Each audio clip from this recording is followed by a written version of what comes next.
The chamber was silent. Not the comfortable kind of silence. Not the kind that came after a meal or a prayer. This was the silence that came when no one wanted to speak first. When every word felt like it might tip the room into chaos. Commander Vethin Solari stood at the center of the Galactic Council's observation deck, hands clasped behind his back, staring at the holographic display in front of him. Around him, representatives from 14 species sat in their designated alcoves, each one watching the same footage he was. None of them moved. The hologram flickered. A recording. Audio and visual. Timestamp, 3 cycles ago. Location, the Rakandi warrior fleet, deep in contested space. On the screen, a Rakandi captain, massive, armored, claws sharp enough to cut steel, stood on the bridge of his ship. His voice boomed through the recording, sharp and proud. Humans approach. Prepare weapons. Show no weakness. The crew obeyed. Cannons charged. Shields activated. The Rakandi were bred for war. Their ancestors had conquered 12 star systems before they even learned to build ships that could leave their atmosphere. Fear was not in their nature. But then the human ship appeared. Small. Unarmed. A simple diplomatic vessel. A single human stepped onto the Rakandi bridge through the airlock. She was short compared to the Rakandi. No armor. No weapon. Just a dark uniform and a calm expression. She smiled. Hello. My name is Captain Alara Voss. I'm here to discuss trade routes. The Rakandi captain froze. His claws, which had been gripping the command console, slowly released. His breathing changed. His shoulders lowered. His eyes, those sharp, predatory eyes, widened. And then, impossibly, he looked away. His voice cracked. I need a moment. The human tilted her head, confused. Is something wrong? The Rakandi captain didn't answer. He turned and left the bridge. His second-in-command stared after him, stunned. Within minutes, the entire crew had retreated to the lower decks. The human was left standing alone, still smiling, still confused. The recording ended. Vethin let out a slow breath. He'd watched this footage 6 times now. It never made sense. Explain it, said Council Speaker Drenna, her voice cold and sharp. She was Korathi, a species known for logic, precision, and zero tolerance for nonsense. Explain why the Rakandi ran. Vethin didn't answer immediately. He gestured, and the hologram changed. A new recording. A new species. This time, it was the Sarandi. Peaceful merchants. Herbivores. They'd never started a war in their entire recorded history. The footage showed a Sarandi marketplace. Hundreds of merchants moving through stalls, voices overlapping in a pleasant hum. Then, a human walked into the frame. A young man. He was smiling, holding a datapad, clearly trying to ask for directions. He spoke. Excuse me, could someone help me find? The nearest Sarandi collapsed. Not from injury. Not from fear. Just collapsed. Others around him started screaming.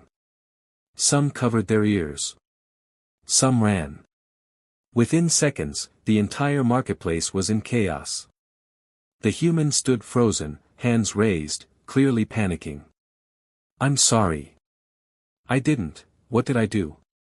The recording cut off. Vethin's jaw tightened. Next, Drenna said. The hologram shifted again. The Taurian herbivores. Small. Timid. They spent most of their lives in underground warrens, avoiding predators. They'd been part of the Galactic Council for centuries, never once showing aggression. Until a human colony ship landed near their homeworld. The footage showed a single human in environmental armor walking through a Taurian settlement. The Taurians watched from a distance, curious but cautious. Then one of them stepped forward. Just one. A young Taurian, no taller than a human child. It looked at the human. And it attacked. Not hesitantly. Not defensively. It attacked. With teeth. With claws it didn't even know it had. It moved like a predator, fast and vicious, tearing at the human's armor until security drones pulled it away. The human survived. The Taurian was sedated. But when they examined it later, the Taurian had no memory of the attack. It didn't know why it had done it. It didn't even recognize its own reflection. The recording ended. Vethin turned off the hologram.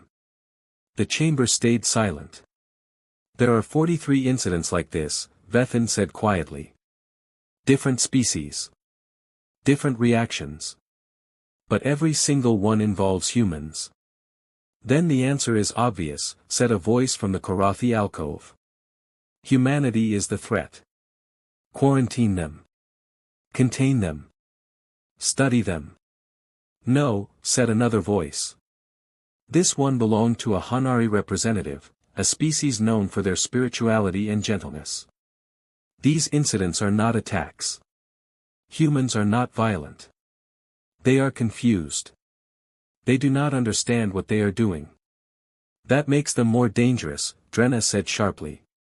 A weapon that does not know it is a weapon is the worst kind. Vethin raised a hand. We don't know if they are a weapon. We don't even know what's causing this. Then what do you suggest? Drenna asked. Vethin looked at the empty hologram space. He thought about the Rakandi captain who couldn't look a human in the eye. The Sarandi who collapsed at the sound of a human voice. The Taurian who attacked without knowing why. I need more data, Vethin said. I need to see humans myself. Not recordings. Not reports. I need to observe them directly. Drenna's eyes narrowed. You're asking permission to visit Earth. Yes. That's a risk. Everything about this situation is a risk. Drenna was quiet for a long moment. Then she nodded. Approved. But take precautions. If you lose control like the others, we will pull you out immediately. Vethin nodded. He didn't argue. Because deep down, he was already wondering the same thing. What if I can't control myself either? The shuttle descended through Earth's atmosphere in silence. Vethin sat alone in the passenger compartment, watching through the viewport as blue oceans and green continents filled his vision. He'd seen thousands of worlds. Some were beautiful. Some were deadly. Earth was both. The shuttle's autopilot chimed. Approaching landing zone. Geneva Diplomatic Center. Estimated arrival, 4 minutes. Vethin didn't respond. His hand rested on the armrest, fingers tapping a slow rhythm. His species, the Valkyrie, were known for their calm. Their ability to stay rational under pressure. He'd been chosen for this mission because of that calm. But right now, he didn't feel calm. He thought about the recordings. The Rakandi captain who couldn't meet a human's eyes. The Sarandi who collapsed. The Taurian who attacked without knowing why. What am I walking into? The shuttle landed with a soft hiss. The airlock opened. Vethin stepped out. The first thing he noticed was the air. It was thick.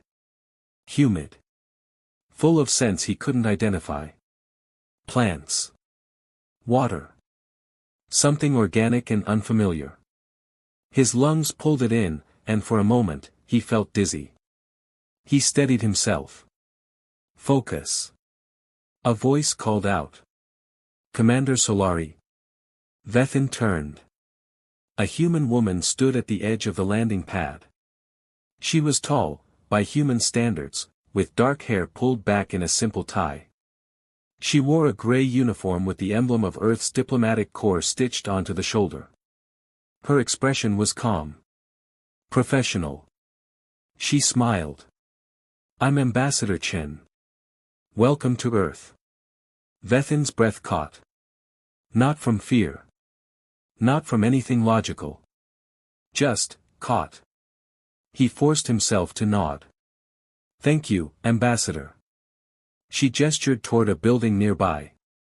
We've prepared a briefing room for you. I understand you're here to observe us. Ask questions. Whatever you need. Vethin followed her across the landing pad. His eyes scanned the area. Humans moved around him, technicians, security staff, administrative workers. None of them stared. None of them approached. They just existed. Moving. Talking. Laughing. But Vethin felt something. A pressure. Not physical. Not painful. Just there. Like the air itself was heavier when humans were near. Is this what the others felt? Ambassador Chen led him into the building. The walls were smooth, white, filled with soft lighting. She walked ahead of him, her steps confident, her voice steady. I've read the reports, she said. About the incidents. I know that's why you're here. Vethin hesitated. You're aware of the Council's concerns. That we're dangerous? She glanced back at him, eyebrow raised. Yes. We're aware. And what do you think? She stopped walking. Turned to face him fully. Her eyes met his. I think we don't understand what's happening either. Vethin held her gaze. For a moment, neither of them spoke. Then she smiled again. Come on. Let's get you settled. The briefing room was small. A table. Chairs. A holographic display in the center. Ambassador Chen sat across from Vethin, hands folded on the table. Another human entered, a man, older, with gray hair and tired eyes. He introduced himself as Dr. Marcus Hale, a xenobiologist. We've been studying the incidents too, Dr. Hale said. Trying to figure out what we're doing wrong. You believe you're doing something wrong? Vethin asked. We must be, Dr. Hale said quietly. Otherwise, why would every species react like this? Vethin leaned forward. What have you found? Dr. Hale activated the holographic display. It showed a scan, biological readings, brainwave patterns, chemical signatures. This is a human, Dr. Hale said. Standard baseline. Nothing unusual. But when we started comparing our biology to other species, we found something. He pulled up another scan. This one showed a Rakandi. Then a Sarandi. Then a Taurian. Every species we've encountered has a different neurological structure. Different hormone systems. Different ways of processing stimuli. That's normal. What's not normal is this. He highlighted a section of the human scan.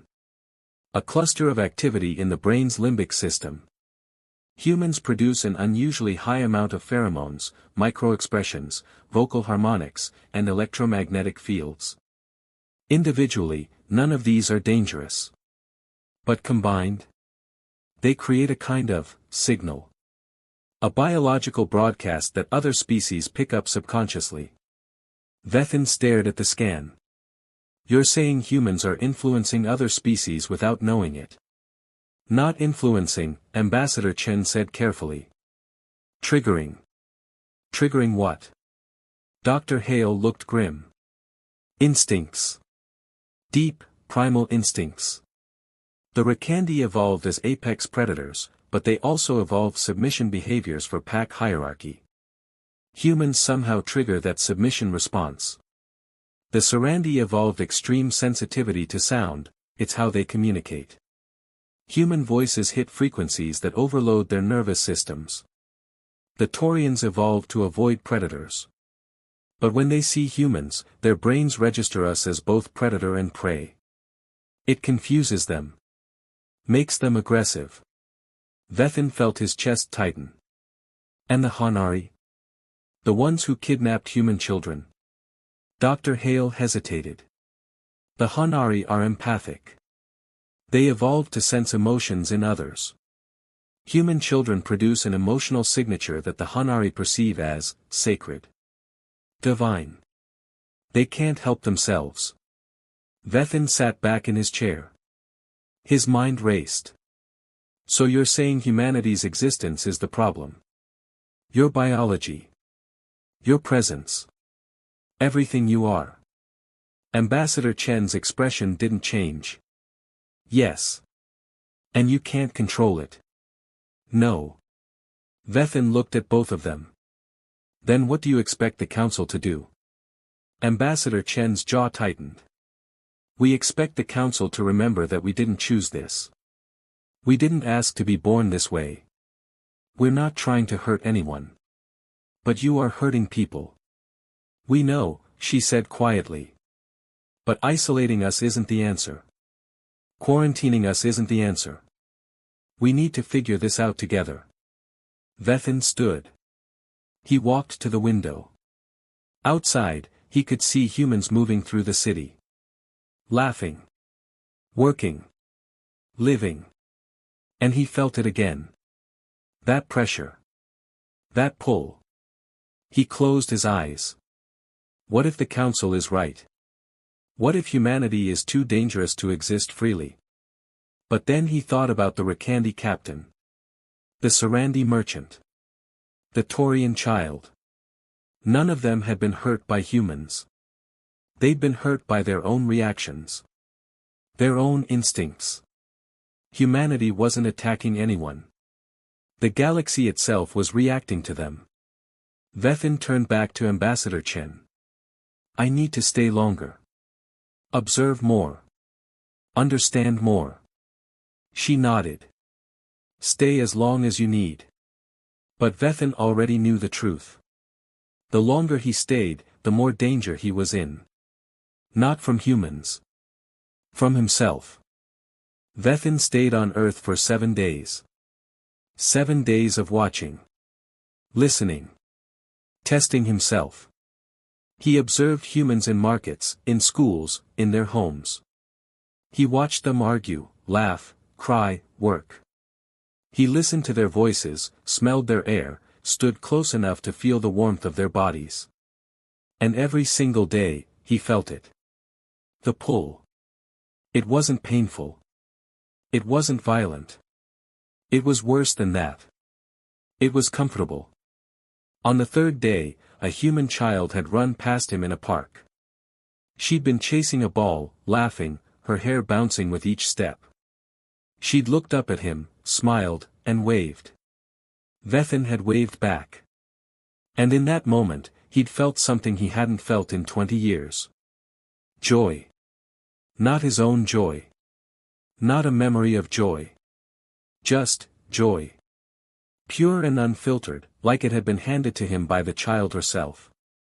It had terrified him. By the 5th day, he'd started avoiding crowds. He took his meals alone. He reviewed data in his quarters instead of the briefing rooms. He knew what was happening. He could feel his own instincts shifting, bending, reacting to the humans around him. The Valkyrie were a logical species. They didn't bond quickly. They didn't feel strong emotions without reason. But around humans, Vethin felt everything. On the 7th day, Ambassador Chen found him in his quarters. She knocked. Waited. Entered when he didn't answer. She stood in the doorway, arms crossed, watching him. You've been avoiding us. Vethin didn't look at her. He sat at his desk, staring at a wall of data on his terminal. Incident reports. Biological scans. Council transmissions. I'm working, he said quietly. You're hiding. He didn't respond. Ambassador Chen walked closer. She didn't sit. She just stood there, waiting. Finally, Vethin spoke. I've been here 7 days. In that time, I've documented 32 separate moments where my emotional responses were inconsistent with my training. 12 times, I felt empathy I shouldn't have felt. 8 times, I felt protective instincts toward humans I'd just met. 4 times, I considered abandoning my mission entirely. He turned to look at her. You're doing this to me. And you don't even know it. Ambassador Chen's expression didn't change. I know. How can you live like this? Vethin's voice cracked. Knowing that everywhere you go, every species you meet, you're rewriting them. Changing them. Making them feel things they don't want to feel. We don't have a choice, Ambassador Chen said softly. This is who we are. Then maybe the Council is right. Vethin stood. Maybe humanity should be isolated. Contained. Maybe you're too dangerous to exist among other species. Ambassador Chen's eyes hardened. And what about the species that react violently? The Taurians who attack us? The Hanari who kidnap our children? Should we just accept that? Let ourselves be victims because our biology makes others uncomfortable? That's not what I... Yes, it is. She stepped closer. You're saying we should be punished for existing. For being born human. We didn't choose this. We didn't weaponize ourselves. We're just, here. Vethin stared at her. His chest felt tight. His thoughts tangled. What do you want me to tell the Council? He asked quietly. Ambassador Chen took a breath. Tell them the truth. Which truth? That humanity is dangerous. But so is every species. The Rakandi conquered 12 systems before they joined the Council. The Korathi weaponized logic and nearly exterminated 3 emotional species. The Hanari's empathy has caused wars when they chose sides based on feelings instead of facts. Every species has something dangerous inside them. She looked him in the eye. Humanity's danger is that we make you feel. And the galaxy doesn't know what to do with that. Vethin returned to the Galactic Council chamber 10 days later. The representatives sat in their alcoves, silent, waiting. Council Speaker Drenna watched him from the center platform, her expression unreadable. Commander Solari, she said. Your report. Vethin stood at the center of the room. The same spot he'd stood weeks ago, watching recordings of chaos and confusion. Now, he understood. Humanity is dangerous, he said. Murmurs rippled through the chamber. But not in the way we thought. The murmurs stopped. Vethin activated the holographic display. It showed the biological scans Dr. Hale had shown him. The pheromones. The vocal harmonics. The electromagnetic fields. Humans produce a biological signal that triggers instinctive responses in other species. They don't control it. They don't weaponize it. It's simply part of their existence. The Rakandi feel submission. The Sarandi feel overwhelm. The Taurians feel aggression. The Hanari feel reverence. Every species reacts differently. He paused. But the reactions aren't humanity's fault. They're ours. Drenna's eyes narrowed. Explain. We evolved separately, Vethin said. Every species in this council developed in isolation. We built defenses against our own predators. We learned to read our own emotions. But we never encountered a species like humanity.